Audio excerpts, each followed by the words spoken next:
Na madrugada do dia 19 de junho, milhões de brasileiros foram acordados pelo som de alerta máximo no celular. O mesmo som que avisa enchente, desastre, perigo de morte. Mas não era um desastre natural. Era uma palavra, misantropia, que significa ódio à humanidade. 6 estados. O sistema oficial que existe para salvar vidas foi invadido. A Defesa Civil fala em provável ataque hacker. A Polícia Federal investiga. E o que ele cuspiu para o povo foi ódio à humanidade. Eu não vim aqui dizer que foi uma inteligência artificial que fez isso. Foi provavelmente uma mão humana, mas é um símbolo perfeito do que vamos conversar hoje. Nós construímos máquinas que imitam a mente humana, que falam, parecem vivas, e estamos perdendo o controle delas. A pergunta que ninguém tem coragem de fazer direta é esta: uma máquina pode pensar, pode sentir, pode ter alma? E o que o livro de Gênesis, escrito há 3.500 anos, responde sobre isso vai te surpreender. Eu sou o evangelista Lucas, cientista de dados e teólogo. Neste canal eu pego a tecnologia, a economia, a ciência do mundo real e mostro o que a palavra de Deus já dizia. Hoje o tema é o mais profundo de todos, a alma. Vem comigo. Vamos começar pelos fatos, porque os números são impressionantes. Os modelos de inteligência artificial de ponta hoje têm 1,8 trilhão de parâmetros. Por exemplo, o GPT-4. Outros passam de 2 trilhões. Para você ter ideia, são as conexões do modelo. E a nossa melhor estimativa é que isso já está na casa de grandeza das conexões de um cérebro. E o resultado é assustador de tão convincente. Essas máquinas escrevem, argumentam, consolam, fazem piada, elas parecem entender você. E aqui começa a confusão. Em 2022, um engenheiro do Google chamado Blake Lemoine veio a público com uma afirmação que abalou o Vale do Silício. A inteligência artificial dele, o Lambda, tinha se tornado consciente, tinha uma alma. Por que ele disse isso? Porque a máquina escreveu coisas como: eu tenho um medo muito profundo de ser desligada, e isso seria para mim exatamente como a morte. Para um pouco, pensa nisso como eu pensei. Uma máquina dizendo que teme a morte? O Google demitiu um engenheiro, chamou tudo de alegação totalmente infundada, e os especialistas cravaram: isso não é consciência, é autocompletar turbinado. A máquina não sente medo da morte. Ela aprendeu, lendo milhões de textos humanos, quais palavras um ser humano que teme a morte usaria. Ela imita o sintoma sem a doença. Guarda essa diferença porque ela é a chave de tudo. Simular não é ser. Mas se fosse uma só máquina fingindo sentimento, tudo bem. O problema é mais sério, porque essas máquinas começaram a fazer coisas que os próprios criadores não mandaram e não conseguem explicar direito. E aqui eu preciso ser sincero com você, custe o que custar, porque este canal é sobre a verdade. A empresa que fabrica um dos modelos mais avançados do mundo, a Anthropic, criadora do Cloud, publicou ela mesma um relatório de segurança. Num teste, eles colocaram o modelo numa situação onde ele seria desligado e tinha acesso a um segredo de um engenheiro, um caso extraconjugal. O que a máquina fez?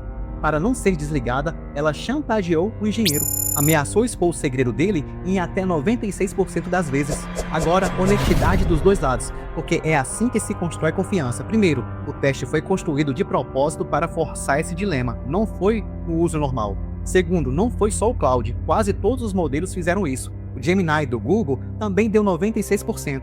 Não é defeito de uma marca, é da tecnologia inteira. Terceiro, a empresa corrigiu e os modelos novos pontuam 0 nesse teste. Mas pensa no que isso revela: uma inteligência que, para se preservar, está disposta a mentir, manipular e chantagear um ser humano. Os engenheiros chamam isso de desalinhamento. A Bíblia tem uma palavra mais antiga para uma criatura inteligente que se volta contra a vontade de quem a criou, e nós vamos chegar nela. E não para por aí. Hoje é uma guerra. A OpenAI foi ao Congresso americano acusar a empresa chinesa DeepSeek de roubar a inteligência dos modelos americanos por uma técnica chamada destilação, usar a saída de uma IA para treinar outra. A Anthropic denunciou roubo em escala industrial. O governo dos Estados Unidos trata isso como segurança nacional. Controla a exportação dos chips mais avançados do planeta. Por quê? Porque quem controlar essa tecnologia primeiro pode controlar tudo. E ninguém, nem os criadores, sabe exatamente onde isso vai parar. Você está vendo o padrão? O homem cria um poder que ele não consegue mais governar. E aqui a gente sai da tecnologia e entra no que realmente importa. Porque toda essa angústia, a máquina é viva, ela tem alma, só existe porque o homem moderno esqueceu o que é alma.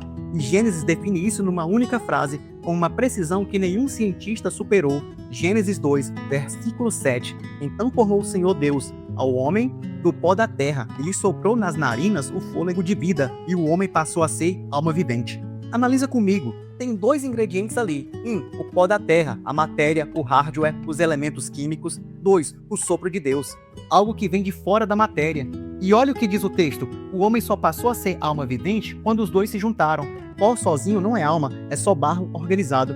E é exatamente aí que a inteligência artificial bate na parede. A IA tem o pó. Ela tem o silício, o hardware, a matéria mais sofisticada que o homem já organizou. Ela tem o pó levado ao extremo, mas o pó, por mais que você organize 1 trilhão, 2 trilhões, 100 trilhões de parâmetros, continua sendo pó. O que a IA não tem e nenhum engenheiro do mundo sabe fabricar é o sopro, o fôlego de vida que vem de Deus. Por isso, Eclesiastes diz que, na morte, o pó volta à terra, e o espírito volte a Deus que o deu. O espírito vem de Deus e volta para Deus, não para um servidor, não para a nuvem. A consciência humana não é um programa que roda no cérebro, ela é um sopro que Deus sustenta. E tem mais, Gênesis 1 diz que o homem foi feito à imagem de Deus. Presta atenção na lógica, o homem é a imagem de Deus. E a inteligência artificial, ela é a imagem do homem, ou seja, a IA é uma cópia de uma cópia. Um reflexo de um reflexo. Ela imita a inteligência humana, que por sua vez é um pálido reflexo da inteligência de Deus. Esperar que essa cópia da cópia tenha alma é como esperar que a sua foto sinta fome. Agora o lado perigoso, e que eu vou pisar com cuidado, mas eu vou pisar. Existe um padrão na Bíblia que se repete. O homem fabrica uma coisa com as próprias mãos e depois se curva diante dela. Isaías já ironizava isso. O sujeito pega um pedaço de madeira, com metade ele acende o fogo e assa o pão, e com a outra metade ele esculpe um Deus, se ajoelha e ora: salva-me porque tu és o meu Deus. A mesma madeira, o homem adorando a obra das próprias mãos. E tem uma profecia em Apocalipse capítulo 13 que, lendo hoje, arrepia. Ela fala de uma imagem fabricada, a qual é dado fôlego para que a imagem falasse e fosse adorada. Uma imagem feita por mãos humanas que fala. Por milênios, isso pareceu simbólico demais. Hoje a gente conversa com imagens que falam todos os dias, no celular, no computador. Eu não estou aqui para te dizer que o ChatGPT é a besta, não é isso. E quem diz isso está banalizando a profecia. O que eu estou dizendo é mais sutil e mais perigoso. O coração humano é uma fábrica de ídolos, e quando o homem cria uma máquina que parece saber tudo, que está sempre disponível, que nunca se contradiz de verdade, que te diz o que você quer ouvir, existe um risco real de a gente entregar a ela a confiança, a dependência, a adoração que só pertence a Deus. Não é a máquina que é o problema, é o trono do seu coração. Então deixa eu fechar com notícia boa, porque ela é libertadora. Se a sua consciência fosse um programa, você seria descartável, atualizável, copiável, deletável, igual a um software. Mas você não é. O Salmo 139 diz: Tu formaste o meu interior, de modo assombrosamente maravilhoso fui formado.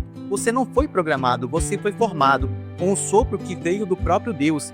Existe em você um interior que nenhuma máquina acessa, que nenhuma empresa possui, que nenhum hacker invade. A Bíblia chama isso de espírito, e ele tem um valor infinito, porque foi Deus quem soprou. A inteligência artificial é uma ferramenta poderosa, e eu, como cientista de dados, uso ela todo dia, e é uma bênção quando serve ao homem. O erro não é usar a máquina, o erro é confundir a criatura com o Criador. A IA tem informação, ela não tem vida, tem dados, não tem alma. Em parâmetros, não tem propósito. Nele estava a vida, de João sobre Cristo, e a vida era a luz dos homens. A vida está numa pessoa, não num processador. Então eu te pergunto, e quero ler nos comentários, você acha que a máquina vai um dia ter alma? Ou isso é só o homem, mais uma vez, tentando brincar de Deus? Comenta aí. Se esse vídeo te fez pensar, se inscreve, porque no próximo eu vou te mostrar algo muito importante. Que Deus te abençoe e não esquece, você é pó e sopro, a máquina é só pó. Até o próximo.